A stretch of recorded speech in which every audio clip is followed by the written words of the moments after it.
To today's new video. तो दोस्तों आज की इस वीडियो में मैं आपको बताने वाला हूँ मेरे 10th स्टैंडर्ड के साइंस 1 यानी कि फ़िज़िक्स और केमिस्ट्री के पेपर के बारे में कि पेपर में किस टाइप के क्वेश्चंस पूछे गए थे। ये जो है मेरे प्रीलियम का पेपर है, प्रीलियम 2, जो कि चार्टेक कोचिंग क्लासेस का है, जो कि मेरे ट्यूशन थी। बहुत अच्छी ट्यूशन है। ये जो भी सवाल पूछते हैं उनमें से बहुत सारे क्वेश्चंस आपको बोर्ड में भी पूछे जाते हैं। तो देखिए दोस्तों, यहाँ पे सबसे पहले मैं आपको बता देता हूँ कि 2 आवर्स का टाइम था हमारे टाइम पे। आप ये पैटर्न फॉलो मत कीजिए, आपका पैटर्न डिफरेंट है। आप बस क्वेश्चंस देखिए किस टाइप के क्वेश्चंस आपको एग्ज़ाम में पूछे जा सकता है, ठीक है। 40 मार्क्स पेपर था और 2 आवर्स का टाइम था। आई थिंक इस टाइम बढ़ चुका है आपका आधा घंटा, क्योंकि आपको लिखने की प्रैक्टिस ना होने की वजह से आपका टाइम बढ़ा दिया गया है। तो नोट सबसे पहले देख लेते हैं।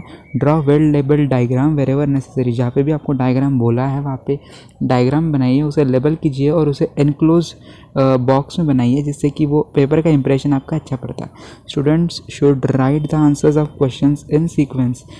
आपको यहाँ पे सीक्वेंस में बोला गया है, बट वैसा कुछ ज़रूरी नहीं होता है। जो आपको पहले आता है पहले वो आप सॉल्व कीजिए। सीक्वेंस का इतना कुछ कंपलसरी नहीं होता है, ठीक है। बस आप क्वेश्चन नंबर जो है वो अच्छे से लिखते जाइए बोर्ड एग्ज़ाम के टाइम पे। तो सबसे पहले जो आपका सेक्शन होता है वो होता है MCQ। नहीं, आपका पैटर्न अलग है, तो MCQ देख सकते हो आप किस टाइप के MCQs पूछे जाते हैं आपको एग्ज़ाम में।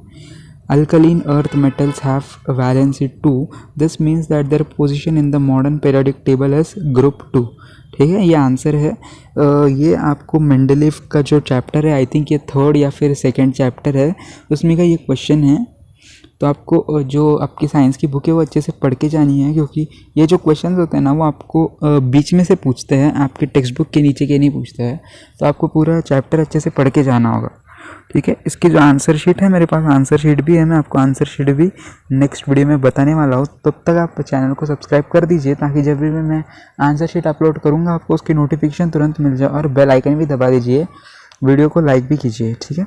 फिर जो आपका सेकंड क्वेश्चन है वो है यहाँ पे molecular formula of chloride of an element X is HCl. This compound is solid having high melting point. Which of the following state elements be present in the same group of X? तो देखिए ये थोड़ा है question, तो इसका answer sodium है, Na। हाँ, आपको ये भी पता होना चाहिए कि K मतलब क्या होता है, फिर Na मतलब क्या होता है। ये सब आपको पीरियोडिक टेबल में मिल जाता है, आपको ये सब आना चाहिए। फिर वैलेंसी क्या होता है ना। फिर ये देखिए, addition of an aqueous solution of ZnSO4 to an aqueous solution of BaCl2 is an example of dash reaction. तो ये डबल डिस्प्लेसमेंट रिएक्शन का एग्जांपल है। मैं कंफर्म नहीं बता रहा हूँ, क्योंकि इसकी आंसर शीट है मेरे पास। मैं आपको आंसर शीट भी बताने वाला हूँ नेक्स्ट वीडियो में, तब आप कंफर्म देख लीजिए, ठीक है। Refractive index depends on dash of light. तो किस पे डिपेंड होता है रिफ्रैक्टिव इंडेक्स? वेलोसिटी पे, ठीक है। वेवलेंथ ये जो है ये एक साउंड का कंसेप्ट है। फिर आपका नेक्स्ट क्वेश्चन है during transformation of liquid phase two solid phase the latent heat is given out. Given out इसका रॉन्ग एब्जॉर्ब आंसर है।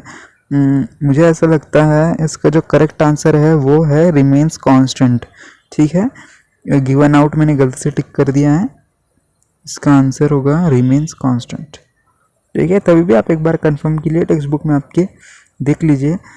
तो जैसा कि आपने देखा MCQ में आपको इस टाइप के क्वेश्चंस पूछे जा सकते हैं टेक्स्ट बुक के बीच में के, यानी ये चैप्टर के नीचे के नहीं पूछेंगे आपको।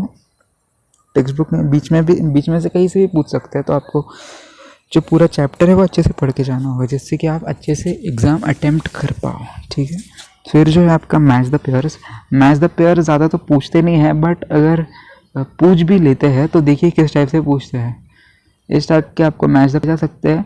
मैंने यहाँ पे क्वेश्चंस भी लिखे हैं और उसके सामने उसके आंसर्स भी लिखे हैं। तो आप इसका स्क्रीनशॉट ले सकते हो या फिर वीडियो को पॉज कर सकते हो और चेक कर सकते हो, ठीक है। मैच द पेयर्स पूछेंगे नहीं, बट अगर पूछ भी लिए तो समझ जाइए कि किस टाइप से पूछ सकते हैं, ठीक है। फिर जो आता है आपका क्वेश्चन आंसर स्टार्ट हो जाता है। तो आपके जो पेपर में है ना वो 2 मार्क्स के क्वेश्चन होते हैं, 3 मार्क्स के होते हैं, 5 मार्क्स के होते हैं, हर एक टाइप के क्वेश्चन होते हैं।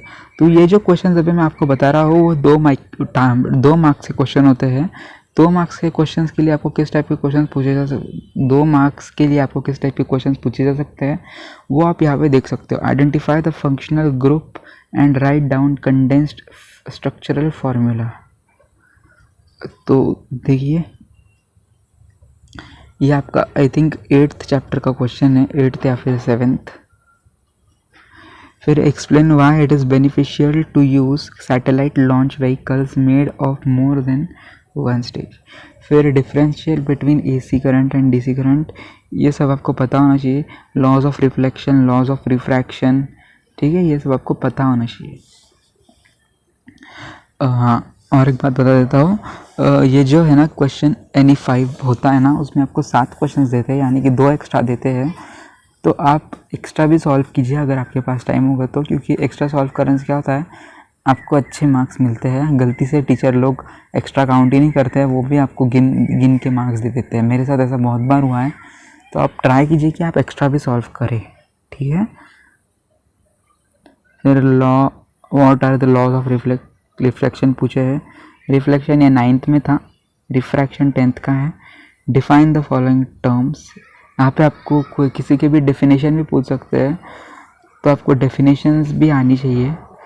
ये जो सारे क्वेश्चंस है ना, हाँ, ये न्यूमेरिकल जो है ना, कौन सा, ये वाला जो न्यूमेरिकल है, ये बस आपके टेक्स्ट बुक के नीचे का है, बाकी सब आपको बीच में से पूछा गया है।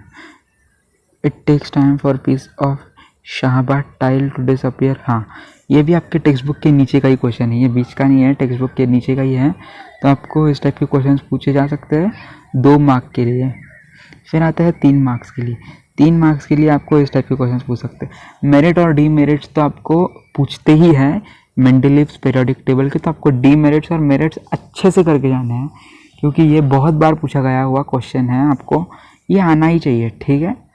Merits and demerits of Mendeleev's periodic table, यहाँ पे दोनों पूछे गए हैं, मेरिट्स और डीमेरिट्स। आपको बोर्ड एग्जाम में या तो मेरिट्स पूछ सकते हैं या फिर डीमेरिट्स पूछ सकते हैं, तो आपको ये आना चाहिए, merits and demerits.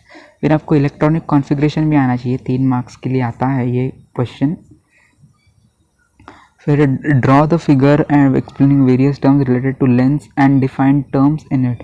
Lens, I think ये टाइम लेंस का चैप्टर रिमूव कर दिया गया है, अगर रिमूव नहीं किया होगा तो देख लीजिए, इस टाइप का क्वेश्चन पूछते हैं लेंस में। आपको फिगर भी ड्रॉ करनी आनी चाहिए। फिर explain the following terms with examples, combination reaction, balanced equation, displacement reaction. इसके जो है बड़े बड़े डेफिनेशंस है, तो आपको ये डेफिनेशंस लिखना है और एग्जांपल भी इसके साथ लिखना है। यहाँ पे भी आपको 5 सॉल्व करने हैं, 7 क्वेश्चंस दिए हैं, एक्स्ट्रा भी सॉल्व कीजिए अगर आपके पास टाइम होगा तो। फिर आपको आते भी नहीं होना तभी भी कुछ भी लिख दीजिए, क्योंकि आप एक्स्ट्रा सॉल्व कर रहे हो, ठीक है। बट आपको वैसा ही छोड़ना नहीं है, क्योंकि मैंने आपको बताया रीज़न क्यों वैसा। What is solenoid? सोलेनाइड क्या होता है? Compare the magnetic field produced by solenoid with magnetic field of bar magnet, draw a neat figure and name various components. ये आपको टेक्स्ट बुक के बीच में का क्वेश्चन है, या फिर आई थिंक ये चैप्टर के नीचे का ही है, ये याद नहीं अब ज़्यादा। If height of satellite complete, ये लास्ट चैप्टर का क्वेश्चन है। इफ़ हाइट ऑफ न्यूमेरिकल है ये। If height of satellite completing 1 revolution around the earth in t seconds is h1 meter, then what would be the height of satellite taking 2t? हाँ, ये आपके text book chapter के नीचे का question है, क्या न्यूमेरिकल। फिर explain the following terms with example, तो जैसे आपको फॉलोइंग टर्म्स पूछे हैं एग्जांपल के साथ। ये 7th वाला और 4th वाला क्वेश्चन सेम ही है थोड़ा थोड़ा।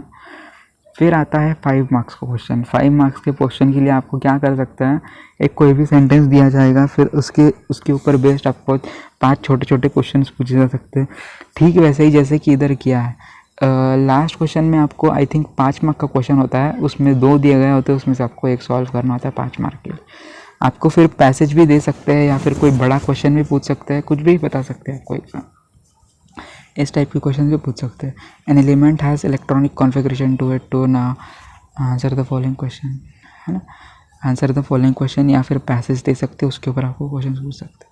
तो यहाँ पे दोस्तों हमारा क्वेश्चन पेपर जो है वो कंप्लीट हो चुका है। मैंने आपको पूरा क्वेश्चन पेपर बता दिया है अच्छे से। आपको नेक्स्ट वीडियो में मैं इसके आंसर शीट भी बताने वाला हूँ। तो आप वीडियो चैनल को सब्सक्राइब करके रख दीजिए। वीडियो को अभी तक लाइक नहीं किया तो वीडियो को भी लाइक कर दीजिए। और कुछ कमेंट करना चाहो तो आप कमेंट भी कर सकते हो। आपको नेक्स्ट वीडियो में कौन सा पेपर चाहिए आप वो कमेंट कर सकते हो, ठीक है। तो आपके एग्ज़ाम्स के लिए ऑल द बेस्ट। मिलते हैं नेक्स्ट वीडियो में आंसर शीट